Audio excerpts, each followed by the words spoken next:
Hello students, ANM এবং GNM 2024-এ ভর্তির আবেদন প্রক্রিয়া অলরেডি শুরু হয়ে গেছে।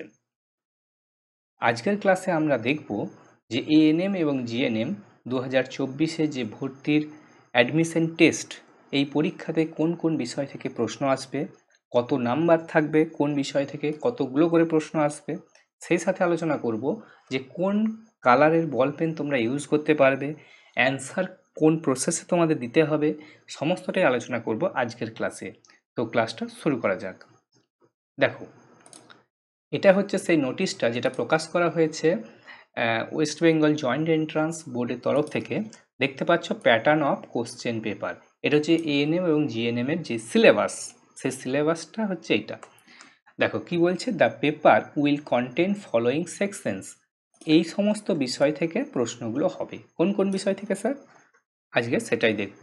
দেখো, প্রথমে যেটা রয়েছে সেটা হচ্ছে লাইফ সায়েন্স, অর্থাৎ জীবন বিজ্ঞান। এই জীবন বিজ্ঞান থেকে তোমাদের কতগুলো প্রশ্ন হবে? দেখো, এটার না দুটো ক্যাটাগরি থাকে, একটা ক্যাটাগরি 1 আর একটা হচ্ছে ক্যাটাগরি 2। ক্যাটাগরি 1-এর প্রত্যেকটা প্রশ্নের মান থাকে 1 করে, এবং ক্যাটাগরি 2-তে থাকে 2 নাম্বার করে, এক একটা প্রশ্নের ওয়েটেজ। ওকে, টোটাল কত নাম্বার থাকবে স্যার? লাইফ সায়েন্স থেকে টোটাল নাম্বার থাকবে 50। এখন এই 50 আবার দুটো ভাগে আসবে। একটা হচ্ছে 1 নাম্বারের প্রশ্ন আসবে 30টা, তাহলে 30 নাম্বার, আর 10টা আসবে 2 নাম্বারের প্রশ্ন, তাহলে এটার ওয়েট হচ্ছে 20। তাহলে 30 আর 20 হচ্ছে 50, টোটাল 50 নম্বর। আর কতগুলো টোটাল নম্বর অফ কোশ্চেন, কতগুলো কোশ্চেন হয়েছে? 30টা 10টা 40টা কোশ্চেন হয়েছে লাইফ সায়েন্স থেকে। তাহলে টোটাল 40টা প্রশ্ন আসবে লাইফ সায়েন্স থেকে, যার ওয়েট থাকবে 50 নাম্বার। বোঝা গেছে? এরপর আসছি ফিজিক্যাল সায়েন্স, অর্থাৎ যেটাকে আমরা বলি ভৌত বিজ্ঞান। ভৌত বিজ্ঞানে টোটাল 25 নম্বর রয়েছে। 25 নম্বর আসবে দুটো ভাগে, ক্যাটাগরি 1 ক্যাটাগরি 2। ক্যাটাগরি 1-এ 1 নম্বরের প্রশ্ন থাকবে 15টা, আর 2 নম্বরের প্রশ্ন থাকবে 5টা। তাহলে টোটাল প্রশ্ন কতগুলো থাকবে? টোটাল প্রশ্ন থাকবে ভৌত বিজ্ঞান থেকে 20টা, যার ওয়েট থাকবে 25 নাম্বার। ওকে, এরপর আসছে বেসিক ইংলিশ, যেটাকে আমরা বলি সাধারণ ইংরাজি। বেসিক ইংলিশে 15টা প্রশ্ন থাকবে, 1 নাম্বার করেই থাকবে, এখানে কোনো 2 নাম্বারের প্রশ্ন হবে না। তাহলে 15টা 1 নাম্বারের প্রশ্ন থাকলে তার টোটাল নাম্বার হচ্ছে 15। তাহলে ইংরাজি থেকে 15 নাম্বার থাকবে এবং 15টা প্রশ্ন হবে। ওকে, এরপর আসছে অঙ্ক। অঙ্ক শুনে ভয় পাওয়ার কিছু নেই, এই অঙ্ক হবে পুরো মাধ্যমিক স্ট্যান্ডার্ডের অঙ্ক। এখানে 10টা অঙ্ক থাকবে এবং 1 নাম্বার করে থাকবে, যাদের প্রত্যেকটা প্রশ্নের মান, আর টোটাল 10টা প্রশ্ন, আর তাদের যে টোটাল মার্কস সেটা হবে 10।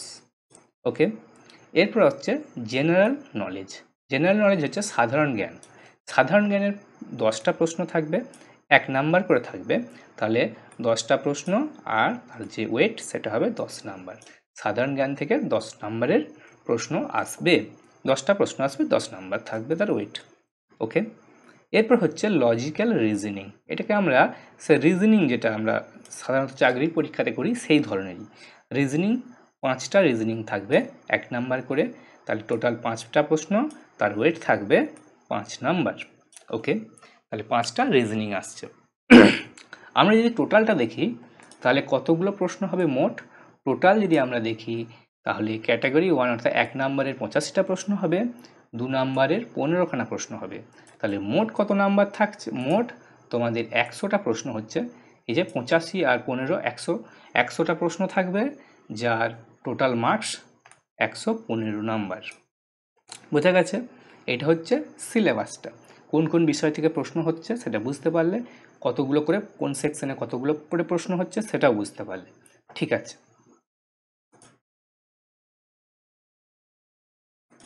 এরপর আসছি যে প্রশ্নের উত্তরগুলো কিভাবে দিতে হবে।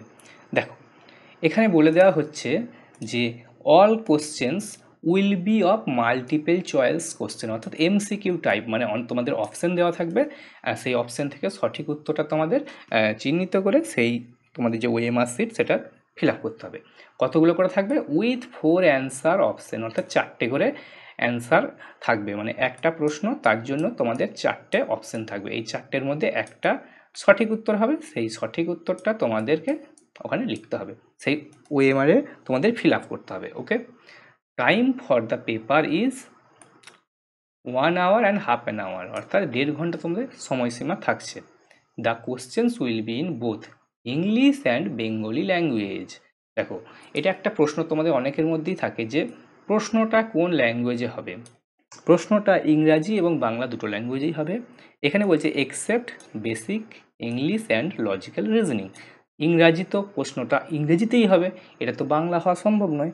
সেই জন্য বলছে এক্সেপ্ট কোনটা ছাড়া, বেসিক ইংলিশটা ছাড়া, এবং লজিক্যাল রিজনিং, ওই রিজনিংয়ের প্রশ্নটা ওই ইংরাজিতেই হয়। ওটা একটা খুবই বেসিক রিজনিং আসে, কোনো জটিল কিছু নয়।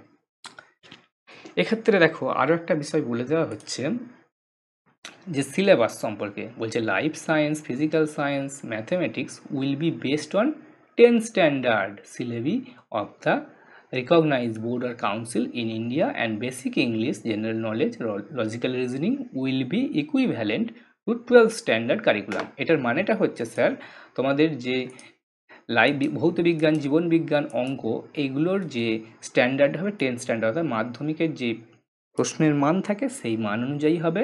এবং বেসিক ইংলিশ, জেনারেল নলেজ আর হচ্ছে রিজনিং, এটা হবে উচ্চ মাধ্যমিক স্তরের যে সিলেবাস, সেই সিলেবাসের যে প্রশ্নের মান সেই মান অনুযায়ী হবে।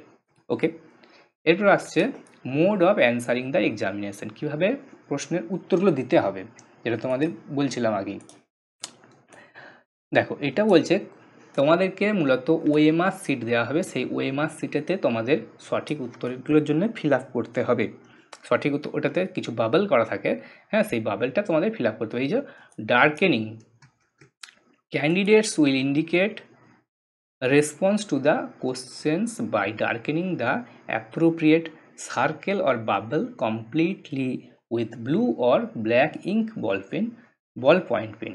তোমাদেরকে নীল অথবা কালো যে বল পেন, সেই বল পেন ইউজ করতে হবে।